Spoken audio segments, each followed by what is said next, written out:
2023년 3월 10일 월요일자 날마다 솟는 샘물 말씀 묵상입니다.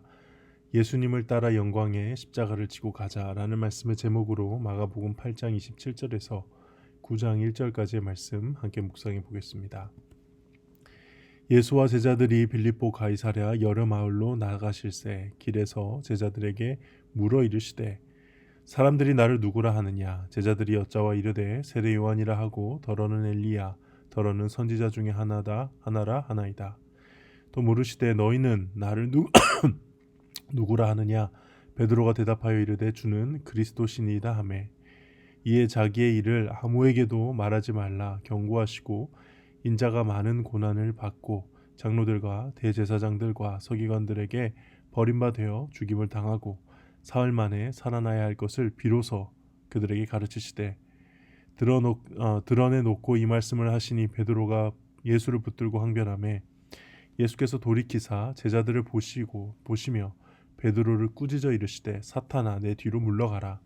내가 하나님의 일을 생각하지 아니하고 도리어 사람의 일을 생각하는도다 하시고 무리와 제자들을 불러 이르시되 누구든지 나를 따라오려거든 자기를 부인하고 자기 십자가를 지고 나를 따를 것이니라. 누구든지 자기 목숨을 구원하고자 하면 잃을 것이요 누구든지 나와 복음을 위하여 자기 목숨을 잃으면 구원하리라. 사람이 만일 온 천하를 얻고도 자기 목숨을 잃으면 무엇이 유익하리요. 사람이 무엇을 주고 자기 목숨과 바꾸겠느냐. 누구든지 이 음란하고 죄 많은 세대에서 나와 내 말을 부끄러워하면 인자도 아버지의 영광으로 거룩한 천사들과 함께 올 때에 그 사람을 부끄러워하리라. 또 그들에게 이르시되 내가 진실로 너희에게 이르노니 여기 서 있는 사람 중에는 죽기 전에 하나님의 나라가 권능으로 임하는 것을 볼 자들도 있느니라 하시니라. 아멘. 내용 관찰 1번입니다. 베드로는 예수님을 누구라고 고백합니까?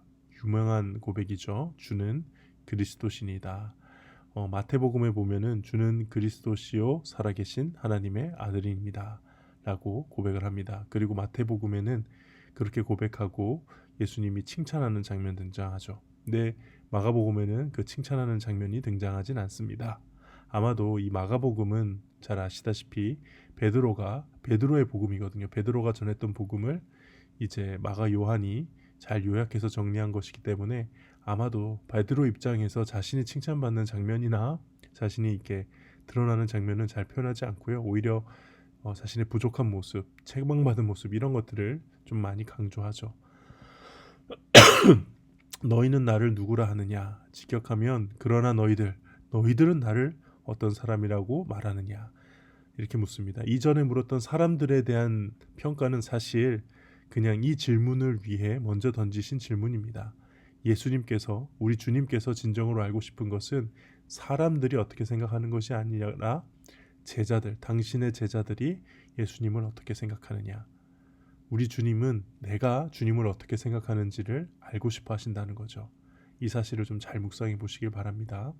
여러분들은 정말 우리 예수님을 누구라고 생각하십니까? 베드로는 말했습니다. 주는 그리스도시니이다. 아까 말씀드렸죠. 마태복음 16장 16절에 보면 주는 그리스도시요 살아계신 하나님의 아들이라고 아주 정확하게 고백을 합니다. 잘한 고백이에요. 그러나 이 베드로가 제대로 저 고백의 의미를 알고 고백했느냐, 이건 또 다른 문제입니다. 우리 주님께서도 이거는 네가 고백한 게 아니라 하나님께서 아버지께서 고백하게 하신 거다라고 말했을 정도로 고백은 정확하지만 베드로의 태도를 보았을 때 베드로가 제대로 깨닫고 한 말은 아닌 것으로 보입니다. 내용 관찰 2번입니다. 예수님께서는 베드로의 항변에 무엇라고 답변하십니까? 이제 베드로가 이렇게 붙들고 막 이렇게 항변했거든요. 그러자 그걸 돌이키십니다. 뿌리치신 거죠. 그리고 제자들을 바라보시면서, 그러니까 베드로를 얼굴을 본 게 아니에요. 제자들을 보시면서 꾸짖어 이르시되 사탄아 내 뒤로 물러가라라고 하십니다. 꾸짖어 이르셨습니다. 이거 베드로가 아주 거칠게 예수님께 대들었던 것과 같은 표현인데요. 그렇게 동일하게 예수님도 베드로를 아주 강하게 매몰차게 뿌리치신 것이죠. 그래서 베드로의 어떻게 보면은 거칠게 대들며 공격한 것을 당하지 않으시고 오히려 베드로 안에서 그런 잘못된 생각과 유혹을 심어넣는 이 사탄을 강하게 꾸짖으면서 압도하십니다. 그러니까 한마디로 지금 베드로 네가 하고 있는 일이 사탄이 기뻐하는 일이다. 사탄 들린 일이다 라고 아주 강력하게 책망하시는 겁니다. 그리고 사탄아 내 뒤로 물러가라 라고 하죠. 내 뒤로 물러가. 지금 어디 있는 거예요? 사탄이 지금 앞에서 주님 가시는 길을 가로막고 있는 거예요. 놀라운 일입니다. 베드로가 방금 전 위대한 신앙 고백으로 마태복음에 의하면 칭찬까지 받았는데 그 뒤에 바로 사탄의 앞잡이가 되어 예수님의 가는 길을 막는 자로 전락해버린 것이죠. 참 이 말씀을 보면서 우리가 신앙생활을 하며 어떤 굉장한 어떤 영적인 충만함을 느끼거나 놀라운 체험을 하거나 그런 대단한 일을 고백을 혹은 영적 결과를 내고 났을 때 어떤 신앙생활 가운데 그런 놀라운 열매를 맺고 났을 때 그 다음이 정말 중요하다는 것을 오늘 말씀을 통해 기억해야 됩니다. 뭐 좀 이룬 게 있다고 잘난 척하고 은근히 드러내고 막 뿌듯해하고 이러면 안 돼요. 우리는 그 뒤에 언제든지 사단에게 넘어져서 예수님의 앞길을 막을 수 있는 정말 연약하고 부족한 자임을 기억하고 처음부터 끝까지 겸손해야 하는 것이죠. 겸손해야 됩니다. 내가 뭐 좀 했다고 드러내면 안 되는 거죠. 연구와 묵상입니다. 예수님께서 베드로를 사탄이라 부르며 책망하신 이유는 무엇입니까? 그 이유를 설명할 때 하나님의 일을 생각하지 아니하고 도리어 사람의 일을 생각하는도다. 예수님께서 이 땅에 오신 일, 그 하나님의 일은 결국 십자가를 지시고 당신의 백성을 죄와 사망에서 구원하시기 위해 하나님과 하나님의 자녀로 삼으시기 위해 오셨습니다. 근데 베드로를 비롯한 제자들은 예수님을 정치적인 메시아로 옹립하여 로마 제국으로부터 독립하고 다윗 왕국과 같은 나라를 세우고자 했던 이 사람의 일에 관심이 있었던 거죠. 이 갈등은 아마도 오늘 이전 본문은 잘 드러나지 않지만 계속 제자들에게 있었을 겁니다. 제자들은 예수님을 통해서 예수님을 왕으로 세우려고 했고 예수님을 통해서 독립국가를 세우는데 그런 정치적인 메시아로 세우는데 마음을 두고 있는데 이상하게 예수님의 가르침과 기적과 사역들이 그게 될 것 같다가도 또 아닌 것 같다가도 이게 막 애매했거든요. 어떻게 보면은 이 갈등이 내재되어 있었어요. 그러면서 그 갈등이 있다가 결정적인 순간에 예수님이 자신의 십자가를 얘기했던 이 날에 결정적인 순간에 폭발하고 드러났던 거죠. 제자들도 예수님에 대해서 가졌던 불만들을 이제 나타낸 겁니다. 근데 이런 상황들을 예수님께서 일종의 제자들의 어떤 쿠데타를 진압하신 것이죠. 확실하게 하나님의 일로 갈 거다. 이것을 예수님께서 보여주신 것입니다. 느낀 점입니다. 입술로는 예수님을 믿는다고 하면서 자기 부인과 자기 십자가를 지지 않는 삶을 책망받는 이 베드로의 모습을 보면서 무엇을 느낍니까? 다른 누구의 모습도 아닌 저의 모습입니다.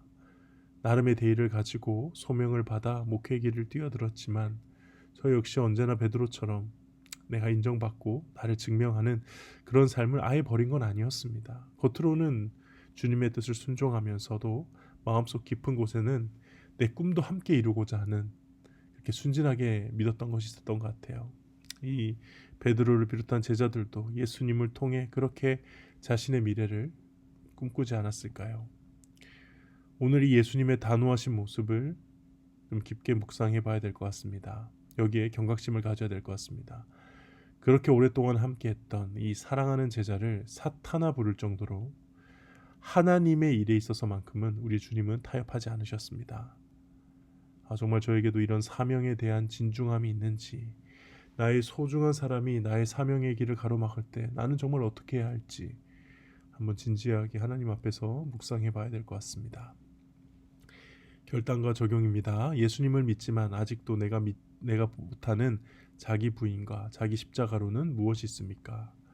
사실 모든 영역에서 아직 저는 온전하게 제 자신을 부인하고 있지는 못합니다. 여전히 나의 의가 있고요. 자아가 순간순간 보면 시퍼렇게 살아있음을 봅니다. 인정받고 싶고요. 사랑받고 싶고 또 나를 힘들게 한 사람에게 복수하고 싶고 이런 마음이 없는 줄 알았는데 아니었습니다. 조금만 말씀으로부터 멀어지면 저의 마음은 언제나 사탄의 놀이동산이 되고 맙니다. 이런 저의 비참한 모습, 오늘 베드로의 모습을 통해서 다시 한번 확인합니다. 예수님의 뜻을 따르기 위해 힘들어도 내가 오늘 져야 할 십자가를 위해 무엇을 실천하겠습니까? 지금 제가 할 수 있는 것은 예수님을 깊이 묵상하는 것 외엔 없는 것 같아요. 정말 무엇을 하나 실천한다고 해서 그렇게 쉽게 질 수 있는 십자가였으면 그건 십자가가 아니죠. 내가 져야 할 십자가는 결국 예수님이 지셨던 그 십자가의 길을 따라가는 것인데 과연 내가 정말 그 길을 갈 수 있을까? 심각하게 주님 안에서 나 자신에게 묻게 되고 묵상하고 기도하게 됩니다. 네, 오늘 묵상은 여기까지입니다. 기도하겠습니다. 사랑과 은혜가 많으신 하나님 아버지, 오늘 말씀을 깊이 묵상하며 주님 앞에 나의 삶을 돌아봅니다. 나의 사역을 돌아봅니다. 하나님의 뜻에 순종하며 살았습니다. 그러나 나의 마음속 깊은 곳에서는 나의 욕망도 이루고 싶어 했던 나의 본심을 주님 앞에 내어놓으며 회개합니다. 하나님, 정말 제가 주님의 뜻을, 주님의 사명을 온전히 따를 수 있을런지요. 성령께서 은혜 허락하여 주옵시고 저를 붙들어 주옵시고 인도하여 주시옵소서. 그것만이 제가 주님의 길을 따라가며 십자가의 길을 걷고 갈 수 있는 것임을 고백합니다. 주여 긍휼을 베풀어 주시옵소서. 예수님의 이름으로 기도합니다. 아멘.